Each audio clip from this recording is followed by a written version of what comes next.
Bonjour à tout le monde. Ça faisait un petit moment que je n'avais pas tourné de vidéo sur la M57. Alors aujourd'hui est une année un peu particulière puisque vous devez passer à la M57 soit l'année prochaine, soit en 2024. Et je crois que c'est important de revenir à un point, à un dossier que vous ne pouvez pas le rater, c'est le dossier de la transposition. Alors, comment dire ? La transposition, on peut l'avoir de plusieurs façons. On peut l'avoir de façon théorique, on peut l'avoir de façon pratique. Mais j'ai choisi d'abord de commencer à vous présenter tout ce qui a trait donc à la documentation. Je cherche le mot, la documentation, et je crois que c'est là que nous allons commencer ce soir notre exposé. Alors, une documentation, elle peut être multiple. Elle peut être, très particulière.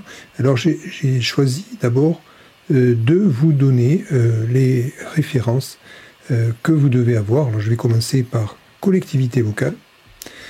Collectivité locale, c'est le dossier, le site par essence. Alors ce dossier, ce site collectivité locale, je vous invite à aller sur la rubrique instruction budgétaire et comptable.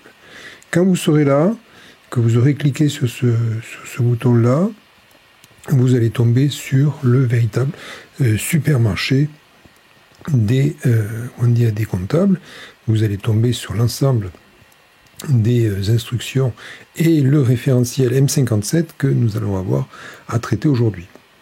Quand vous aurez cliqué sur le référentiel M57, vous tomberez sur une page de garde que je considère comme pas très intéressante en définitive, car vous avez une page, à la limite on pourrait avoir uniquement ce lien-là.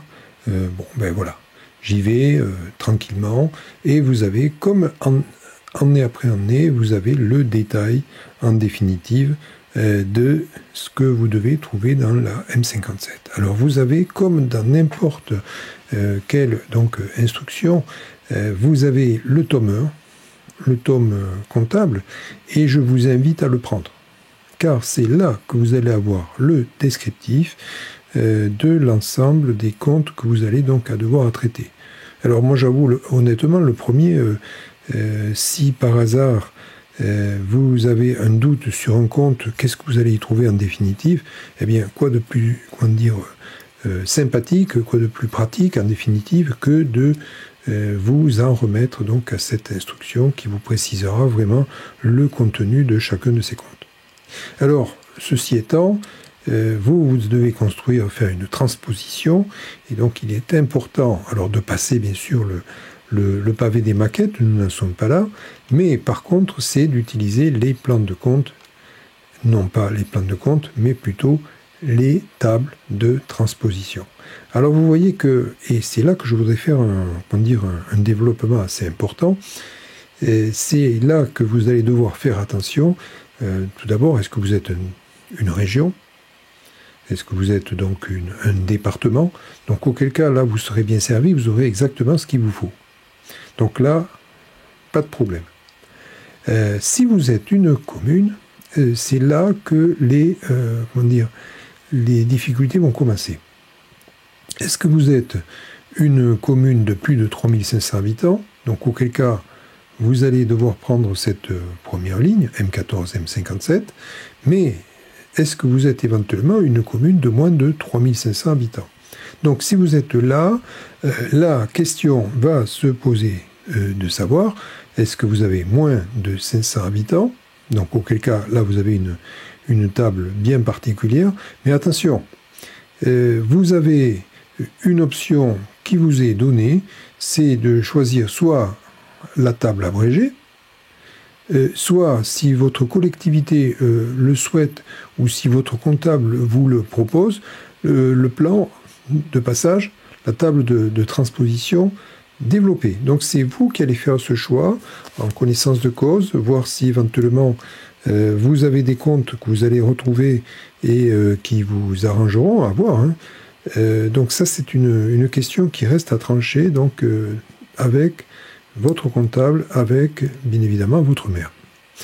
Je viens de déclarer les deux tables de transposition pour les communes de moins de 3500 habitants. Vous voyez que dès lors que vous avez plus de 500 habitants et moins de 3500 habitants, là, on ne vous laisse en définitive qu'un seul plan de compte. Et on le voit, hein, l'abrégé. OK. Alors, bien évidemment, si vous le souhaitez aussi à plus de 500 habitants passer à un plan développé, oui, pourquoi pas, ça peut s'envisager.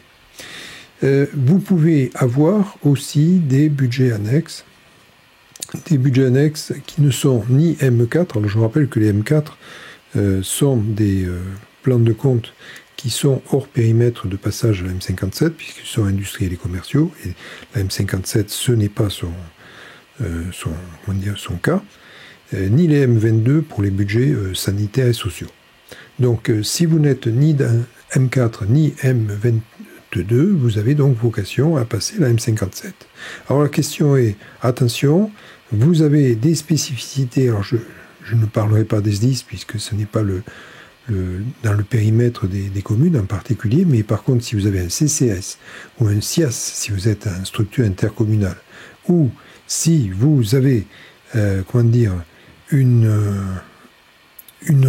remarque, par exemple, vous avez un budget bien particulier avec la notion de caisse des écoles, ou si vous avez autre budget qui serait tenu en M14, eh bien c'est l'occasion de faire cet examen et donc de regarder donc qu'est-ce qui vous va. Donc autant de budget, autant de transpositions qui vont s'imposer à vous.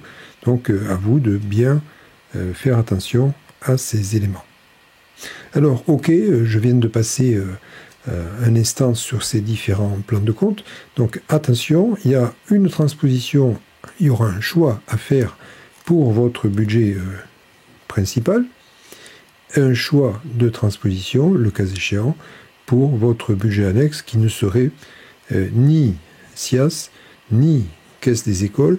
Et donc effectivement, on pourrait avoir cette discussion à avoir donc dans ce budget-là. Qu'est-ce que j'ai encore à vous proposer dans ma mallette entre guillemets pédagogique? Eh bien, vous avez à prendre dans le journal officiel, dans la rubrique documents administratifs, donc j'y vais, hein, vous avez une rubrique qui s'appelle documents administratifs. Donc effectivement, là, vous allez trouver quoi?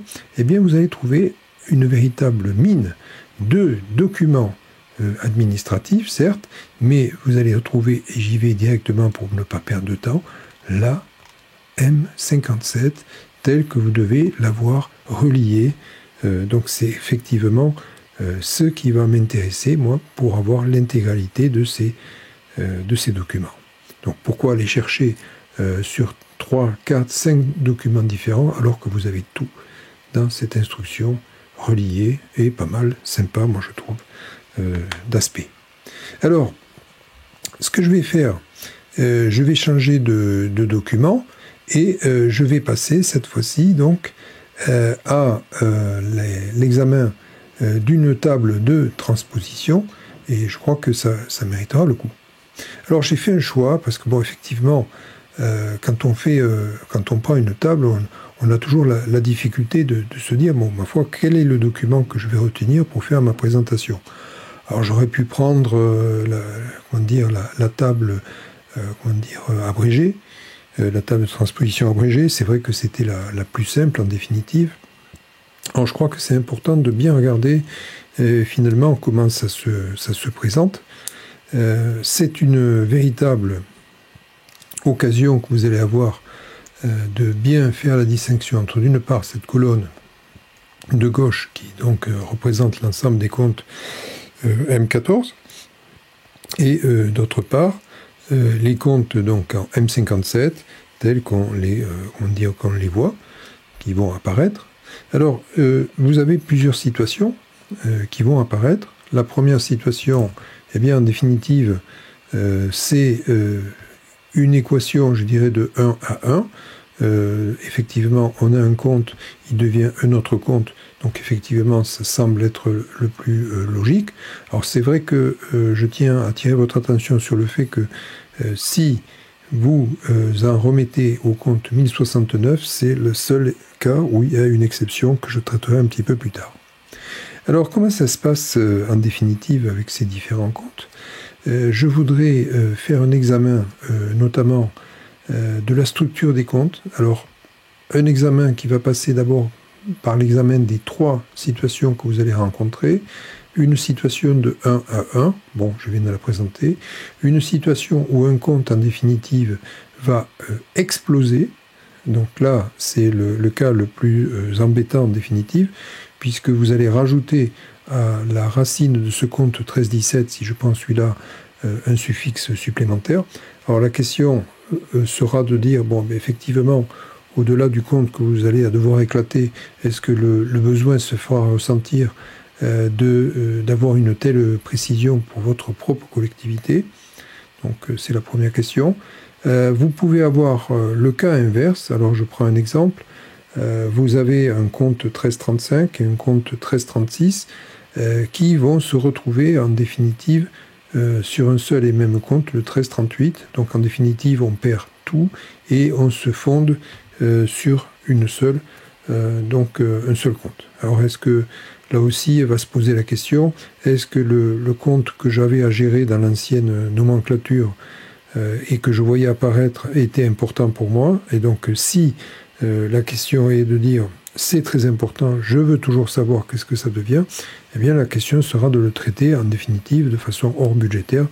Et la question sera, est-ce que votre éditeur de logiciel vous permettra de faire ce genre de distinction hors compte bien particulier? Alors moi je pourrais commencer par la classe 1 et je voudrais plutôt commencer par la classe 6, donc pour ce qui est de la section de fonctionnement. Alors, je voudrais insister sur plusieurs choses.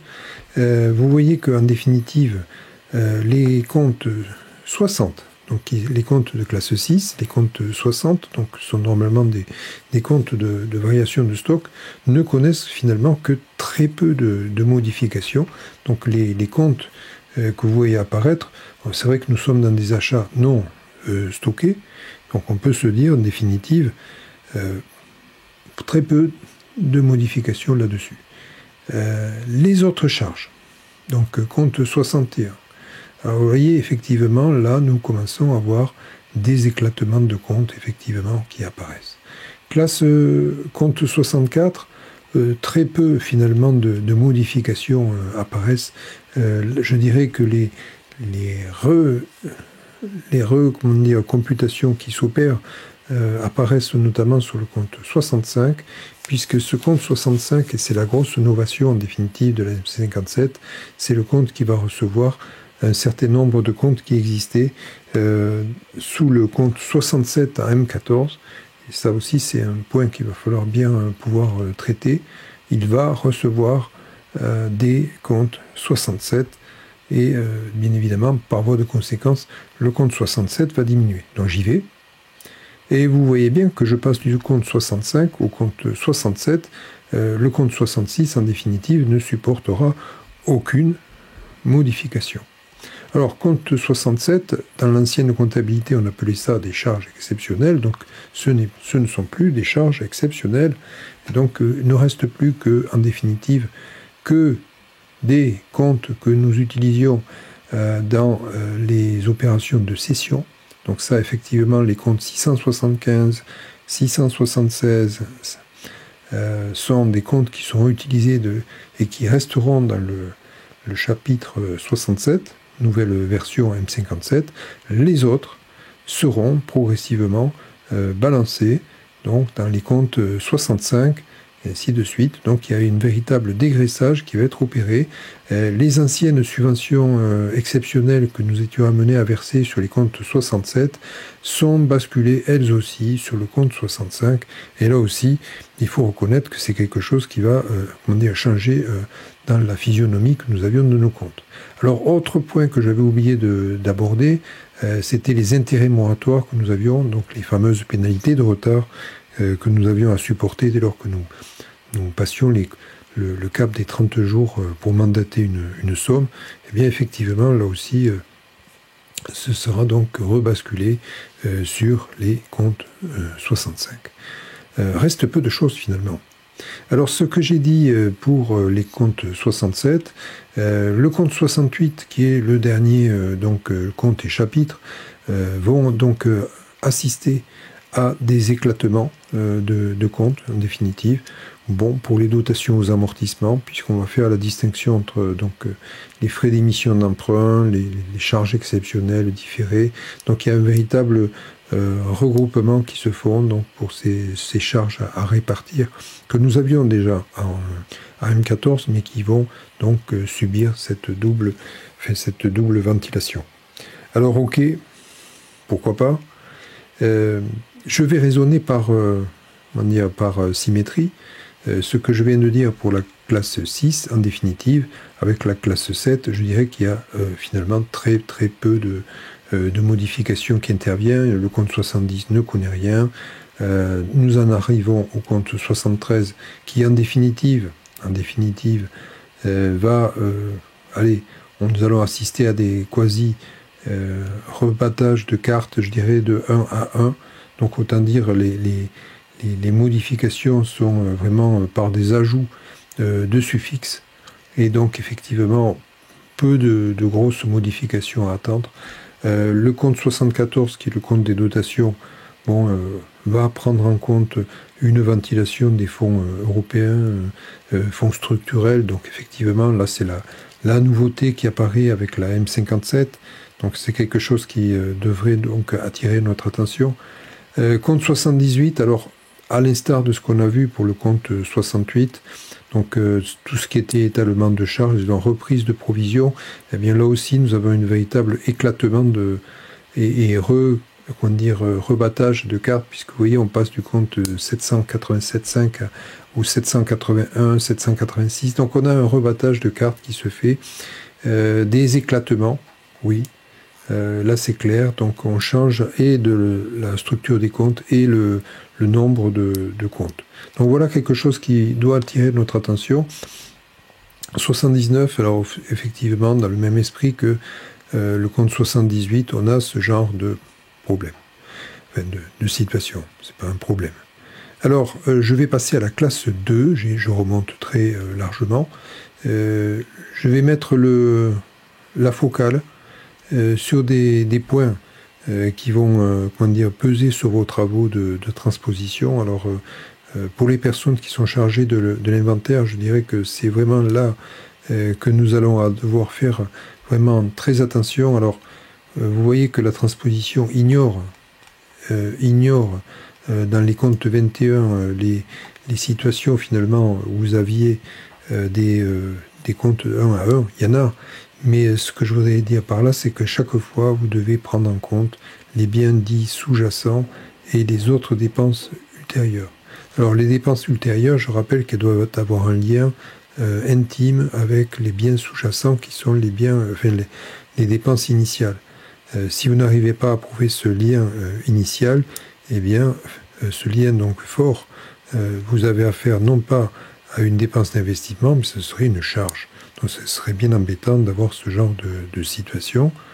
Alors ce que je dis pour les œuvres d'art, vous les avez aussi pour les fonds anciens, vous les avez pour les œuvres d'art, vous les avez donc tout ce qui est donc le culturel, l'artistique, les bibliothèques.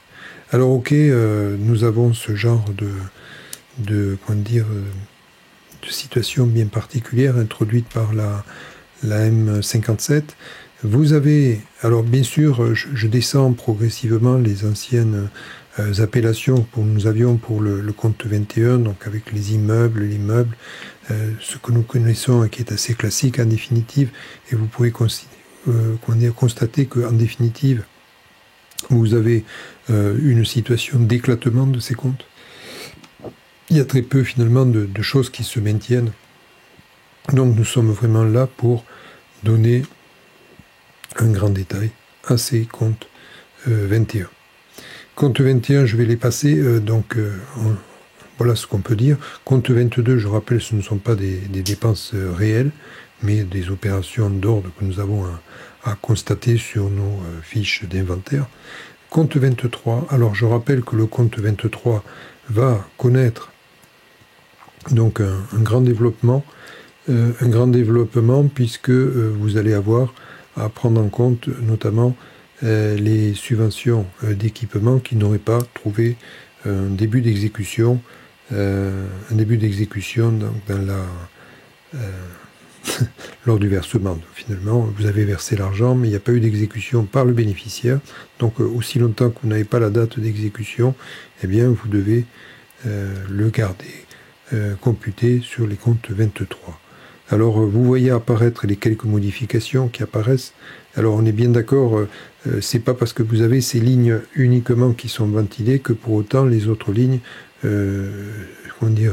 disparaissent. Ce n'est pas ça, on est bien d'accord, ce sont les quelques lignes qui connaissent une modification dans sa structure de compte. Les autres comptes qui ne sont pas cités dans cette table de transposition restent donc actifs et ne connaissent pas donc de modification. Ok, que dire? Vous avez le compte 27 qui va connaître donc des modifications.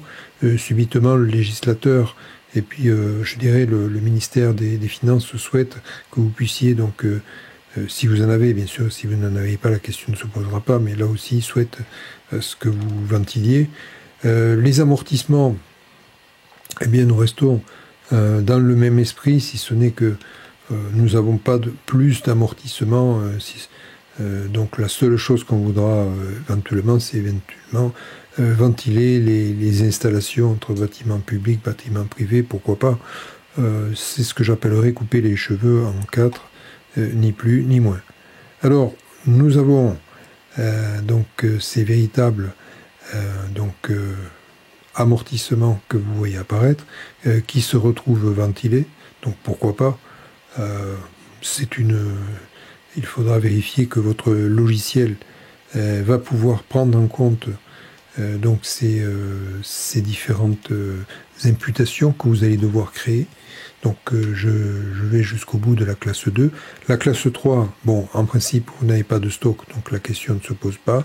Et la classe 4, hormis le compte 45, qui sont les travaux pour compte de tiers notamment, je dirais qu'il n'y a pas vraiment de grandes nouveautés qui apparaissent pour la section d'investissement. Alors j'en reviens à la classe 1, qui est donc la classe qui va recevoir l'ensemble des mouvements de recettes pour l'essentiel, en sachant que quand même il y a une dépense qui est inscrite en classe 1. Je veux parler du remboursement du capital de la dette, j'y arrive. Je commence avec les comptes 13. Les comptes 13, effectivement, vous avez les fameuses subventions d'équipement que vous recevez de la part d'un certain nombre de collectivités, donc partenaires. Vous voyez que là, vous avez affaire à une véritable ventilation des partenaires. Donc là, vous avez une véritable ventilation qui tient compte vraiment des organismes publics, surtout. Pour ce qui est des dotations, par contre, là, je dirais, il y a une certaine stabilité qui s'opère. C'est quand même intéressant d'avoir cette situation donc, à observer. Voilà, vraiment très peu de choses. Donc les comptes 16 qui étaient liés donc, soit à l'encaissement, soit au remboursement du capital de la dette, finalement ne connaît que très peu de situations. Alors je voudrais conclure mon exposé en rappelant donc les conseils pour votre transposition. Le premier conseil, c'est de dire attention, la transposition ne concerne que les comptes M14, ne concerne pas la M4, ne concerne pas la M22. Au-delà, la transposition, vous allez devoir faire un choix, si vous êtes une petite commune, entre garder finalement un plan de compte abrégé ou éventuellement opter pour un plan de compte élargi. Donc c'est à vous de faire ce choix. Donc je vous ai fait la présentation.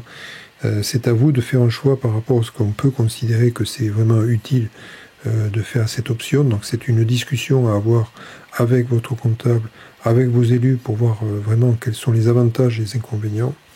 Le troisième enseignement que je dirais, vous allez faire cette transposition tout seul dans un premier temps.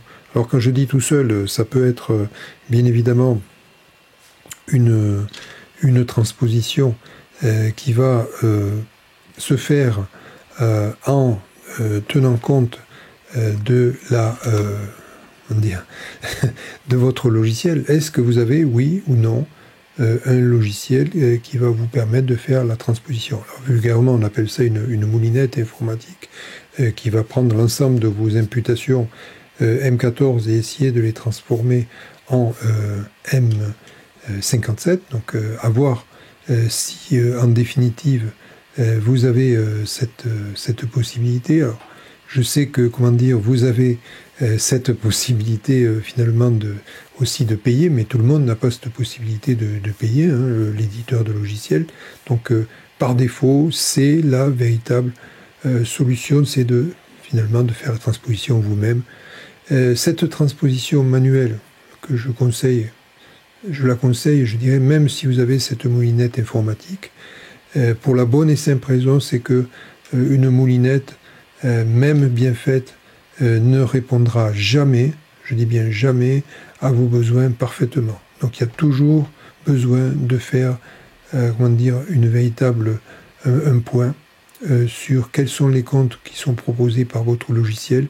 Est-ce que ces comptes répondent à vos besoins? Donc vous ne pourrez pas faire l'impasse de ce qu'on appelle le tome 1. Donc à vous de voir. Alors, il est possible que votre collectivité reçoive une proposition de la part de votre comptable. Là aussi, je dirais, c'est la même remarque en définitive, c'est-à-dire en clair, ne prenez pas forcément cette proposition comme argent comptant. Je ne dis pas que la personne est incompétente, loin de là. Seulement, voilà, il faut opérer une véritable discussion avec votre comptable pour arriver au plan de compte, à la transposition qui vous convient le mieux. Alors, voilà, après, à vous d'apprécier. Je dirais que dès lors que vous avez fait votre transposition, manuelle ou informatique, que vous avez fait votre rapprochement avec ce qu'aura fait votre comptable, et nécessairement, si à 98%, 99%, vous aurez une identité de vue, eh bien, les 1% nécessiteront d'avoir une explication, et cette explication ne pourra pas se faire informatiquement. Donc voilà, je vous souhaite une très bonne transposition, en espérant que ces quelques présentations vous auront convenu. Au revoir et à bientôt.